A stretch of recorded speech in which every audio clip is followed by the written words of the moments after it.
Salam semuanya, perkenalkan, nama saya Michael dan hari ini saya akan mempresentasikan mengenai sumber energi terbarukan.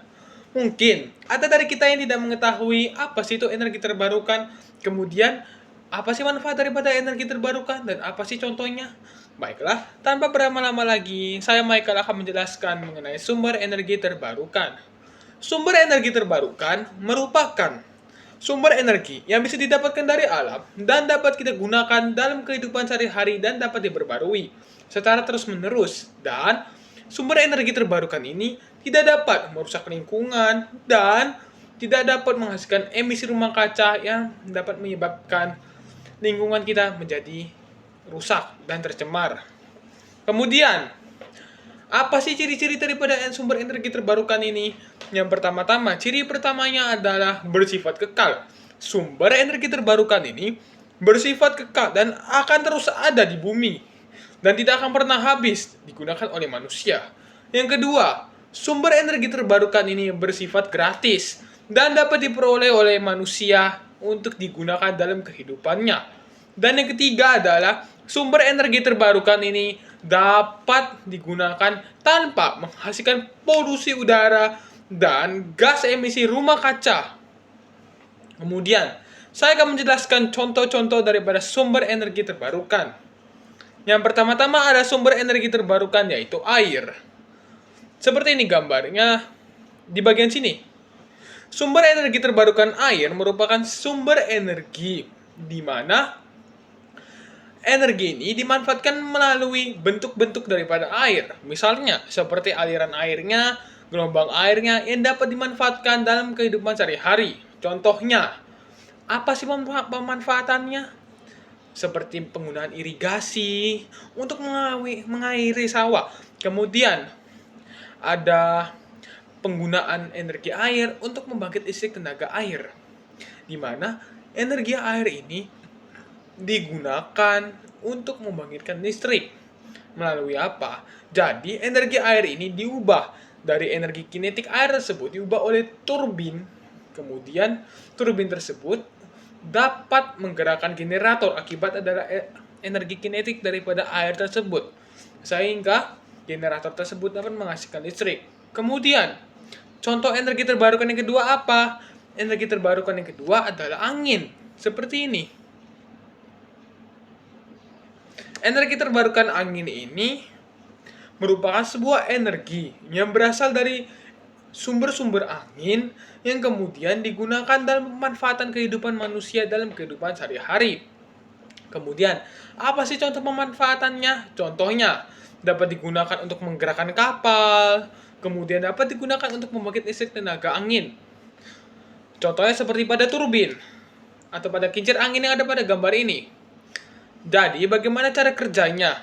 Angin memiliki energi kinetik di mana angin itu akan menggerakkan turbin. Kemudian, turbin akan menggerakkan generator dan generator tersebutlah yang akan menghasilkan energi listrik yang kita gunakan dalam kehidupan sehari-hari. Kemudian, ada energi biomasa. Energi biomasa merupakan energi yang berasal dari bahan-bahan sisa nabati seperti melalui hewan dan tumbuhan serta limbah nabati lainnya. Contohnya, energi biomasa ini dibagi menjadi 3, yaitu biosel, biotanol, dan biokarbonat. Apa sih pemanfaatan energi biomasa ini? Pemanfaatan biomasa ini dapat kita lihat seperti dapat digunakan untuk bahan bakar, kemudian dapat digunakan untuk pembangkit listrik. Di mana bagaimana cara kerjanya? Cara kerja daripada energi biomasa yang akan diubah menjadi energi listrik ini adalah yang pertama-tama. Jadi, saya ambil contoh energi biomasanya adalah kelapa sawit. Kemudian, kelapa sawit itu merupakan bahan-bahan nabati yang kemudian akan diolah menjadi sebuah serbuk. Serbuk tersebut akan dibakar dan uap-uap daripada serbuk itu akan menyebar dan akan menggerakkan generator. Sehingga generator daripada sebuah alat tersebut akan menghasilkan energi listrik yang kita gunakan dalam kehidupan sehari-hari. Kemudian, saya akan menjelaskan energi selanjutnya yaitu energi panas bumi seperti ini. Energi panas bumi itu merupakan sebuah energi yang didapatkan dari kerak bumi. Kerak bumi yang disebabkan akibat adanya lempengan tektonik. Di mana kerak bumi ini akan menghasilkan panas bumi yang dapat digunakan manusia untuk berbagai macam kebutuhan. Contohnya, dapat digunakan dalam meningkatkan perekonomian negara. Kenapa? Ekonomi suatu negara dapat meningkat karena panas bumi ini dapat digunakan untuk pariwisata dan panas bumi ini dapat digunakan sebagai pembangkit listrik yang digunakan dalam kehidupan sehari-hari. Kemudian, ada energi apa lagi yang terbarukan? Ada energi matahari. Contohnya seperti ini.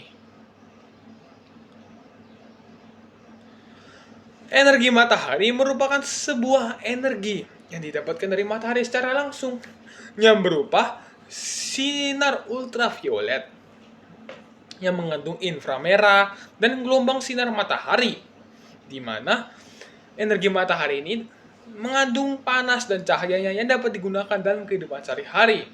Energi matahari ini biasanya dapat kita lihat pada pagi hari, siang hari, hingga sore hari, yang membuat kita kepanasan dan merasa lelah. Kemudian, bagaimana sih pemanfaatan daripada energi matahari ini? Pemanfaatannya sangat beragam manfaatnya. Yang pertama, energi panas matahari ini dapat digunakan sebagai pembangkit listrik, di mana pembangkit listrik ini dapat berasal daripada panel surya. Panel surya akan mengubah energi panas matahari menjadi energi listrik. Kemudian, panas bumi juga dapat digunakan untuk mengeringkan makanan. Sekian daripada presentasi saya. Mohon maaf jika ada kesalahan. Semoga presentasinya bermanfaat bagi teman-teman sekalian dan Bapak Guru. Sekian, terima kasih.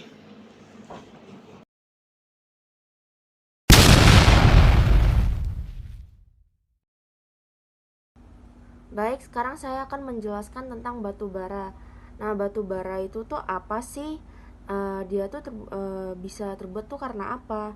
Nah, jadi batu bara itu adalah sisa-sisa tumbuhan yang mati yang dimana itu mereka tuh tidak sempat mengalami pembusukan dengan sempurna. Nah, apa sih fungsi dari batu bara ini? Fungsi-fungsinya banyak. Ada sebagai penyedia akses listrik, ada sebagai bahan bakar dan bahan bakar transportasi.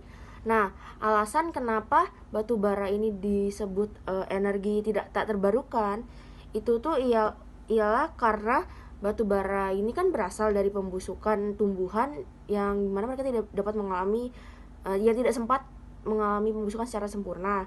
Nah, itu tuh memerlukan waktu yang sangat lama.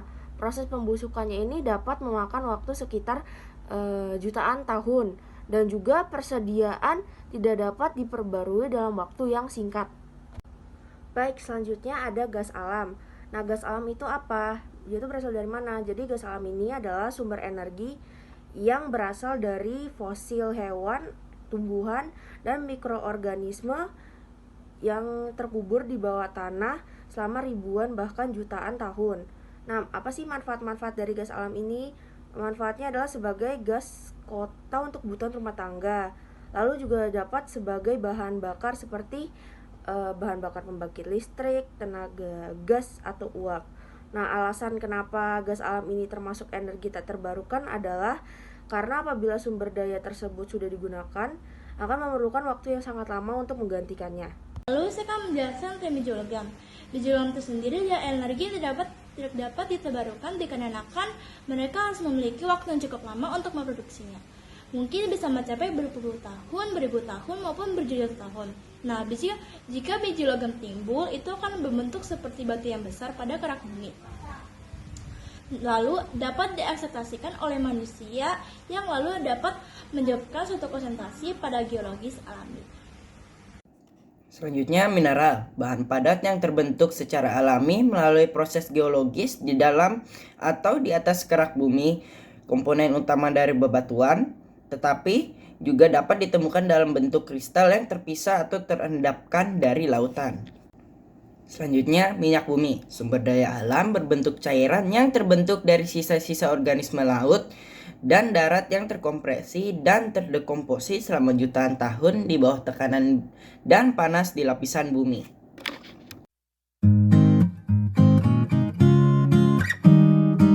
Jadi, kesimpulan yang kita bisa ambil adalah sumber daya alam dibagi menjadi dua, yaitu sumber daya alam terbarukan dan tidak terbarukan. Sumber daya alam terbarukan merupakan sumber daya alam yang dapat kita manfaatkan dari alam secara terus-menerus dan tidak dapat habis. Sedangkan sumber daya alam tidak terbarukan merupakan sumber daya alam yang akan pasti habis jika dimanfaatkan terus-menerus. Jika dilakukan eksploitasi secara besar-besaran, maka dari itu kita harus menentukan jangka daripada eksploitasi tersebut agar sumber daya alam itu tidak akan habis suatu saat nanti. Kemudian saya juga menekankan bahwa kita harus menggunakan sumber daya alam yang terbarukan lebih luas lagi, karena pastinya sumber daya alam yang tidak terbarukan seperti gas alam, minyak bumi, kemudian batu bara pasti akan habis jika digunakan dan pasti akan berpengaruh bagi masa depan kita. Sehingga kita harus belajar mulai dari sekarang mengenai penggunaan sumber daya alam terbarukan. Sekian daripada presentasi saya. Mohon maaf jika ada kesalahan. Terima kasih.